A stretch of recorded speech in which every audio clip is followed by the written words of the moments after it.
నిన్ను కన్న తండ్రి నీ కోసమే కష్టపడి సృష్టి చేశాడు. నువ్వు తిరిగి తన యొద్దకు రావాలనే ఎదురు చూపులతో ఉన్నాడు.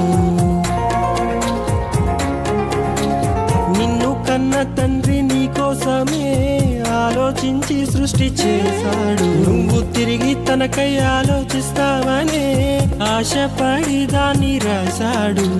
దేవుడంటే లెక్కలేక దైవాలోచనలనేవి లేక తండ్రి ఆశ తెలుసుకోక లోకాశల్లోనే మునిగిపోతే తండ్రి మనసు నొచ్చుకోదా, తండ్రి గుండె పగిలిపోదా?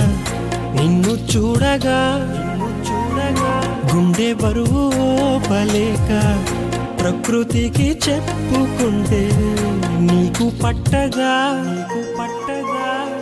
లోకమే నిజమని మోసపోకు సోదరా, ఎండమావిలాంటిదే కాస్త గమనించరా. కళ్ళు తెరుచుకో, మనసు మార్చుకో, తండ్రి బాధ తెలుసు.